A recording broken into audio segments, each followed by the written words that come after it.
welcome Teresa Grenshaw.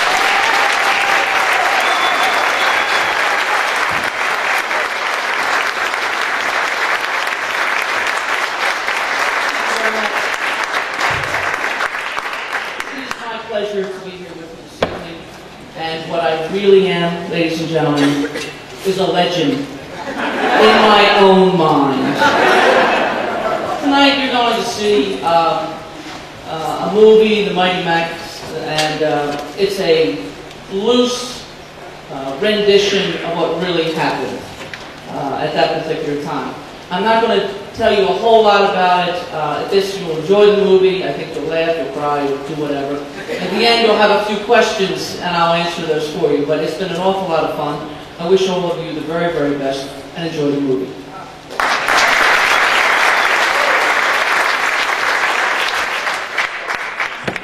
Ladies and gentlemen, I give you Trish Sharkey.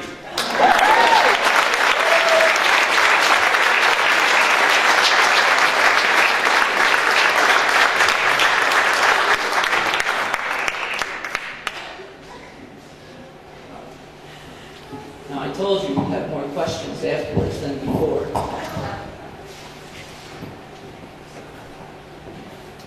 The movie has three things true in it. The name Immaculata, the name Kathy Rush, and we won. And what's sad in that is that Ed Rush couldn't have been more an advocate for us, and he's portrayed in such a different way that was so off the beat. And Ellen Burstyn, who played Mother Superior, she was the protagonist, and yet she was absolutely fantastic. And the school was not about to burn down and even boiler and the whole thing. It was doing all right. But the neat thing about it that I love is that they had the guts to send us. You know, we won. We did lose. We were 18-0, and we played Westchester in Towson, and we did lose that last game. We lost that game, I think, by about 42 points. We were pretty bad. But they sent two teams. We knew they would send two. See, we played 4 years. We lost 2 games. That was one. And the other one we lost in my senior year, Queens College. And the rotunda scene, that did happen. But it happened after the Queens loss. And this is why it happened, is that they wanted us to make sure, the sisters wanted to make sure that we didn't lose our self-esteem because we had lost the game. So when we came home, the rotunda was full. That was a reproduction of it, except all the girls were in pajamas. And then when we played the actual national championship, there were only 5 students who made the trip from Immaculata to Normal, Illinois, because everyone thought we were going to lose. So they sent us out there with just enough for 8 of us to go, and 3 stayed home. And the tickets, the airline tickets were one way. You know, we were coming right back. But we stayed for a couple of days, so when it was time for us to come back, we had no tickets. So we were in O'Hare Airport waiting around, and Kathy was on the phone with Mary Blores, Sister Mary Blores, who was back at the university, at the college at the time, giving a seminar in a room similar to this in the auditorium.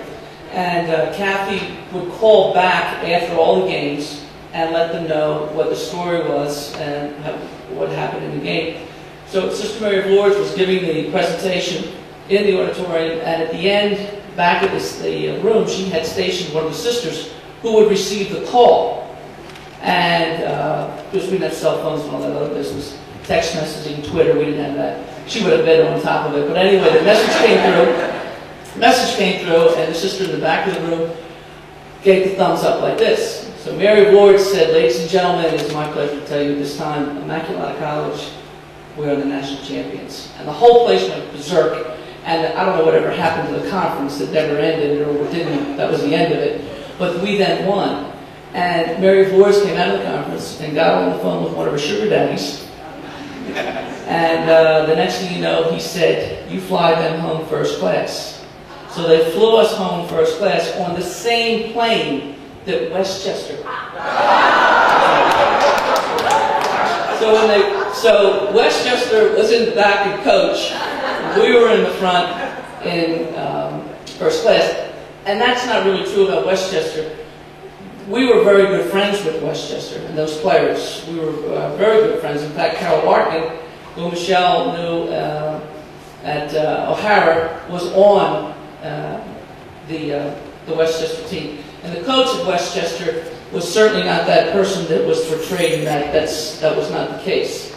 But anyway, we're on the plane, we fly back, and the pilot says, will the Immaculata players please stay on the plane?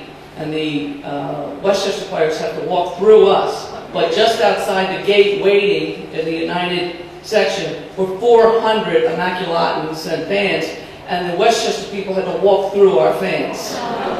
And to this day, when I get off a plane, I always kind of look to see if that crowd's there. It was something that you'll never forget. A couple of things in the film. Carla Gugino was absolutely, she was marvelous. And as one of the lead actresses, she gets to keep any pieces of the wardrobe that she would like. And I learned that she, you know the opening scene when she walks down that hallway? She kept those red shoes and that blue outfit. She wanted that. She was great. But the young woman who played me, her name was Katie Haig. And I did not know Katie. Katie played at the University of Miami and was a true player. She got a beautiful shot and whatever. The day that Katie was told that she had that part, as Trish Sharkey, she was also diagnosed with Hodgkin's disease.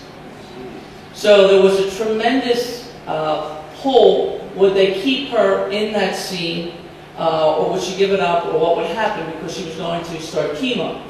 And it turned out that they don't shoot the scenes in order. They shoot them all however they want to put them together. And they put the basketball scenes early so that Katie could do that. But they knew that she would lose her hair, so she wore a wig through the entire shooting of the production, so that there would be a consistency with that. But anyway, I did not know this. I later met Katie, and became very friendly, and Katie and I did an awful lot of these dog and pony shows. And people would ask her what it was like to play in a dress. I said, Katie, it's called a tunic.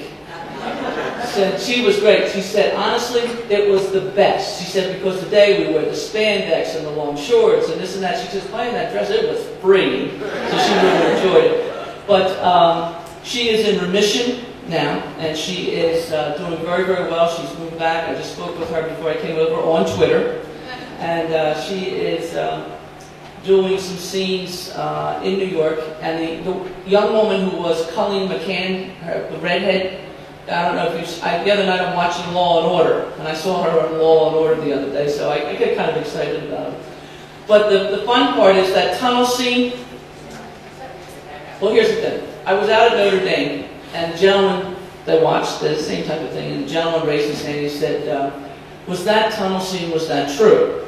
And I said to him, what did you think about that? And he said, well, I really liked it. I thought it made the movie. I said, well, great, then enjoy it.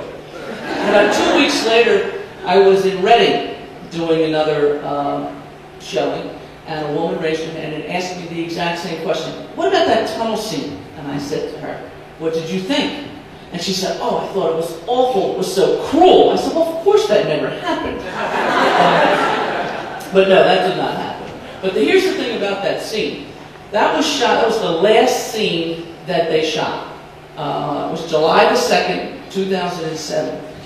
And in July the 2nd, you expect things to be very warm. Well, I had just come back from Illinois. I had retired. I was now going to live in Westchester, where we live now. And they were doing the scene late at night. It was so cold that night. Absolutely, positively so cold. They had heaters and everything for the actresses. And you could see in the film, you could see their breath, because that is supposed to be in November. And it was July the 2nd. It was so cold, and they shot the scene, and the next day, it was 85 degrees. So I said to myself, Our Lady of the Snows in Italy. But the scene where the sister's in the bed there in the hospital at the end, and she raises her arm like this, that's Tim Chambers' mother. And she passed away just as this started to come out in some of the showings about 2 years ago. And then the gentleman who purchases the hand lotion, and he's in the glasses and he doesn't take the hand lotion, that's the real Ed Rush. And then the bank teller who says that's $90.50, that's the real Kathy Rush. Right? And then when you get the DVD next Tuesday, when the scenes where they have the nuns, the sisters, that last nun, that's yours truly. Well, what happened was I was still coaching, and they called and they said, you know, Coach Prince, we would really like you to have a cameo in this movie. And at this point, this wasn't our first rodeo with this movie business. They had done this a couple times and had failed, and we weren't getting too excited. So they called, and I was in Illinois, Champaign, and they said, we would really like you to have a cameo. And I said, well, what do you have in mind? And they said, well, we would like you to be either a coach or a referee. And I said, I don't think so. I have no time for this. Well, there was a pregnant pause at the other end. They were just stunned. So they took the next bite of the question and said, well, what is it that you would want to do? I said, well, I think that's rather obvious. I'm going to do that. I'm going to be a nun. So Teresa Westby, who was in charge of costumes, about 3 or 4 days later calls me from California and said, Coach, we need your measurements for this habit. And I said, Teresa, let me just tell you something, sweetheart. You get me a big habit because I'm going to be a big nun. But the best part was putting that habit on. Strange things happen to you. You know, it takes forever to do the filming. And they had us all dressed. And these little kids walked by and said, good afternoon, sister, whatever. And I turned and said, good afternoon, my son. But the best part was we were sitting there for a long period of time, and the director came down to break it up, and he said, ladies and gentlemen, in this first row, professed sisters are the original 1972 Mighty Max. So everybody clapped their hand like this, nice little thing. And I swear to you, my father's grave, 20 minutes later, this lovely blonde actress gets what I consider her first thought ever. She turns around to us and she says, wow, yo, man, that's like so cool. Like you all went to school together, you all played ball, and then you all became nuns.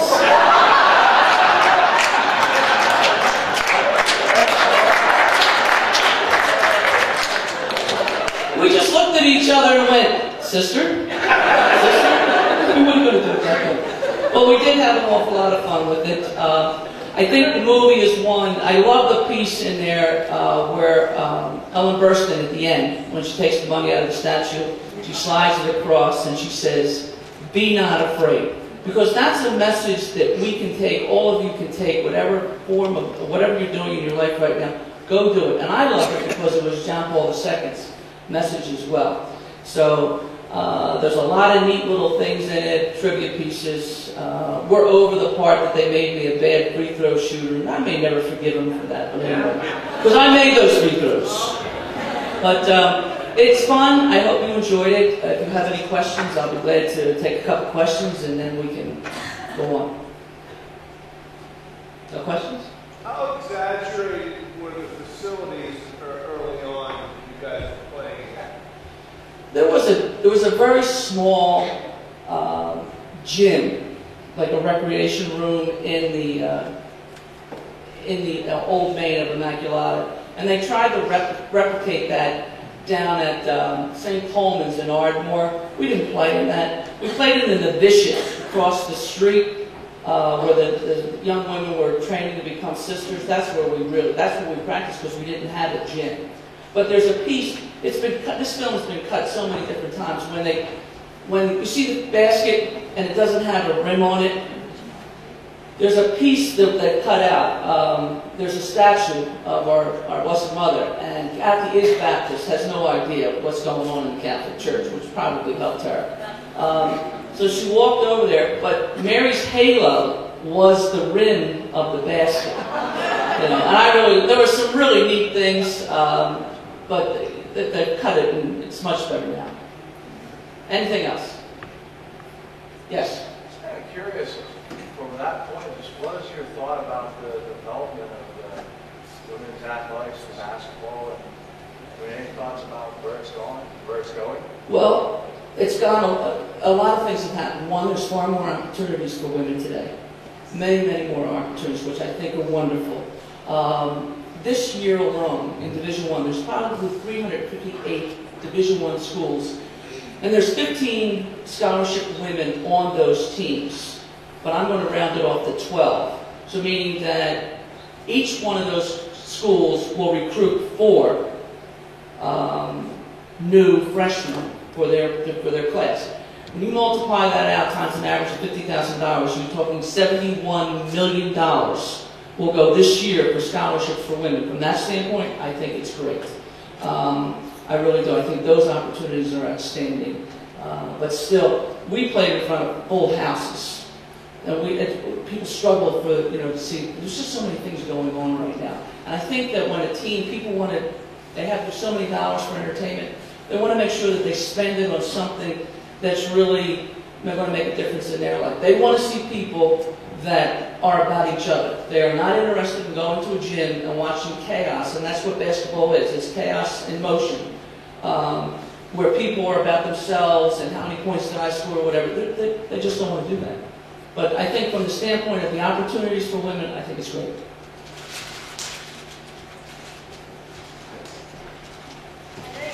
Very close to the team when you were attending college, and I was just thinking of afterwards, do you still... We're still very close. We're still very, very close to this day. There's, I mentioned this afternoon, there's 3 types of friendship. There's a pleasant friendship, a utility friendship, and a virtuous friendship. And a pleasant friendship is that Michelle and I like each other and we like to go shopping. Well, that's not going to last. Or if Dr. Foley and I, he's great at math, or, I'm great at math, and he's great with the guys, so I teach him math, and he introduces me to all the guys, that's not going to last either. But one of a virtuous friendship, which virtue meaning habit, where we try to become the best versions of ourselves with each other, and when we were in each other's presence, we would not disappoint. Those friendships stood the test of time. That's what's on that film. That's what's about that team. And when we get together and we go through the first 2 minutes of who's where and blah, blah, blah, and the whole business, then we go right back to where we were then. And we would do anything for each other. Anything. Okay? Yes? Do you recall what year the NCAA stepped in with divisions 1, 2, 3? I know in 1970 they switched from the 6-game or 2 rovers to 5. We went to the halves. The divisions, it would probably, and I'd have to guess because we're still playing in regions. We were still playing in the regionals. And then I think probably people were able to come out of that because of the lack of funds. And I think that really determined it more than anything. But I don't have the actual date now. All right? Thank you very much. Enjoy.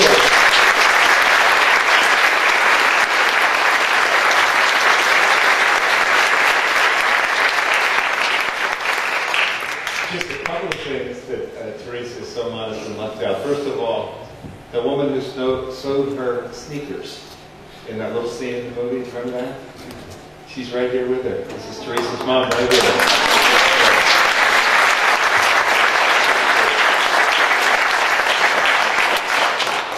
Second little thing. Teresa doesn't know this, but when they were making the movie, this guy Chambers is a very good friend of one of my brothers. They played football together years ago. So I sort of had links into the movie, and because Michelle had played with Teresa in high school, I was following it. I was talking to somebody at Immaculata when they were putting the movie together, and I said, how's it going? They said, it's great. They said, but we're getting calls from all the girls on the team. And they're all calling and saying, get somebody really cute to play me, kind of thing. She said, except for one player. She said, Teresa called and she said, you get a player to play me. You get a player to play me. You didn't know I knew that, Teresa. Little quick thing. Your question, Neil, about the gymnasiums. This was the gymnasium at Mount Aloysius College. Where's Sister Benedict Joseph? Could you stand up, Sister? Sister Benedict Joseph. Go ahead, you stand up there, Sister. She played in this gymnasium. We had a basket on that end and a basket on this end. When we refurbished this hall, you have to give her a hand.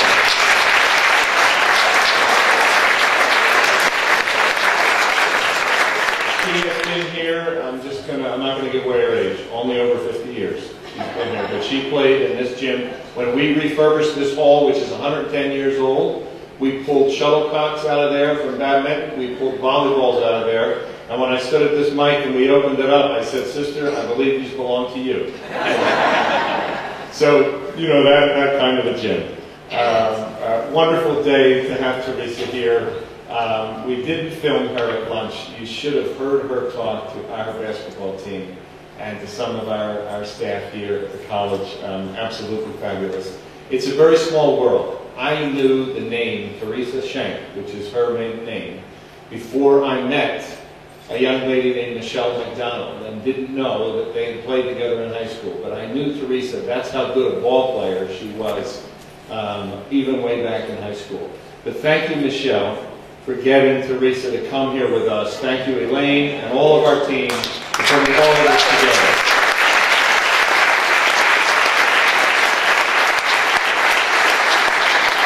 And most of all, thank you, Teresa, for being with us and for that talk today, which was all about belief, which is something we know a little bit about at Mount Aloysius College. Thank you, Teresa.